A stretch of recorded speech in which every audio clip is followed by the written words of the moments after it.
humbled by this invitation. Hello, everyone. Others were given time to prepare speeches, and I wasn't given. I don't even know why. But still, I'm just happy to be here for my old friend, to Baba. So, just a brief background. So, I've been doing what I've been doing for the past 21 years, and Julie is my generation, and I'm probably almost the same age. So when I see girls dressed the way that they're dressed today, looking fabulous, then we go back to the days when they were playing, they didn't have all these nice things that you girls are enjoying now. So when you see a trailblazer being honored, so for me, I would say to the MCA leadership, thank you for honoring one for one. The journey that she has traveled is a marvelous one. So I remember when they used to play at the Civics Academy, I would board a lift, then walk from Newlands and go and watch them play.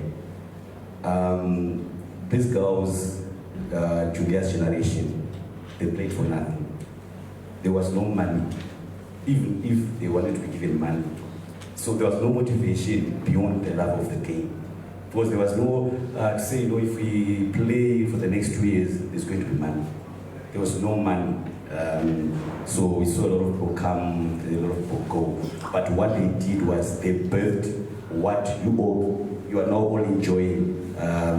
Where some of you are complaining that we don't have this. It was just that love and that passion. And whenever I have a chat with your generation, so these days, so when you used to go to Newlands, you know, you'd go and watch a game of cricket, which was hard fought, and the way that they would champ each other, you would think, you know, tomorrow they would never greet each other. But it was hard cricket, and you can see. So I always ask, because I'm more of a historian in terms of where I always ask, do these girls understand the price you guys paid? Why are they playing the way that they're playing?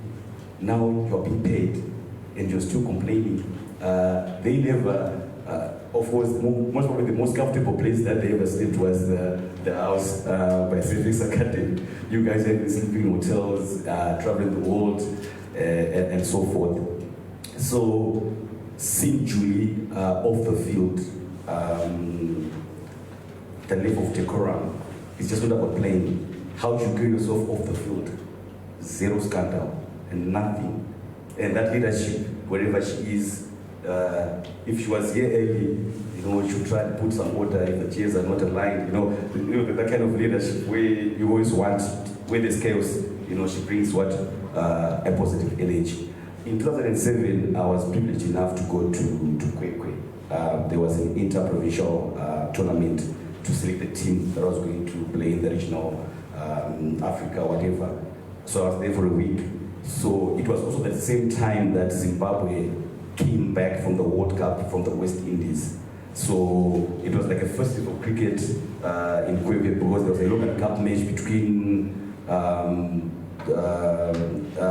I think Marsh came through, and it was what now we call Rhinos, that game. So the support that you saw when people were playing those games was different to what you would see the women. So we were there for a week, and it was probably one of the best times of my life, where you could see the competition between Harare and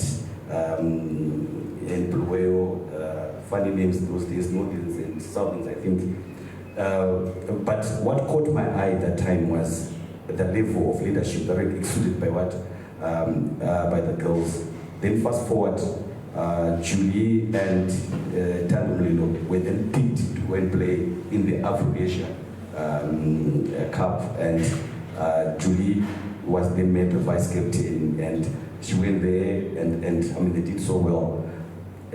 But coming back, when I asked them, how was it? It was the first time that they were ever paid for doing what they love doing best.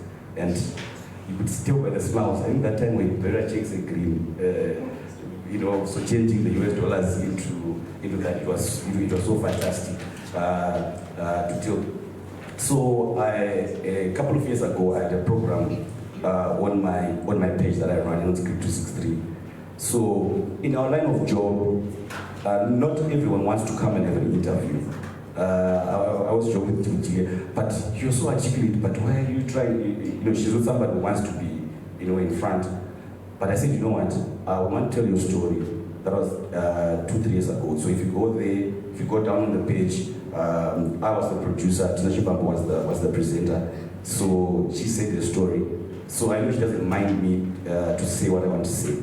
So one of her inspirational points to whoever thinks she can't play cricket, she, even in that interview said, looking at me the way I am, you can't give an excuse that you can't play the cricket. Because I used to play cricket with boys and one thing led to another.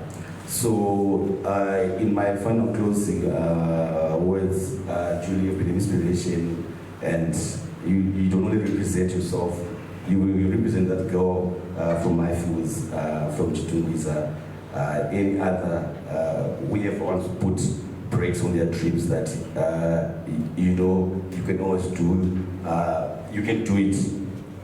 But the final one is that we can't have a plaque for every other girl who have played cricket a generation. This plaque against Julia Chibabai, it's for Emily Jinjika. It's for the late Sikiumpov. It's for Ruarasi Chinyemba. It's for Dando Mlido.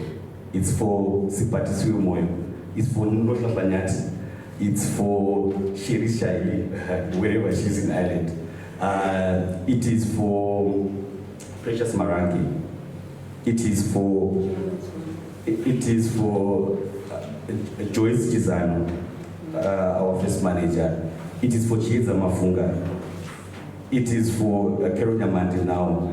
It's for Jimmy Chikange, those people who gave us what we enjoy today. It's for Tina Kamchetsa, Chipogogo, you know. So these were the founders. So they are all there, though we see our captain. So ladies and gentlemen, let's enjoy today. And I will say congratulations to you, my friend. Continue inspiring generations to come.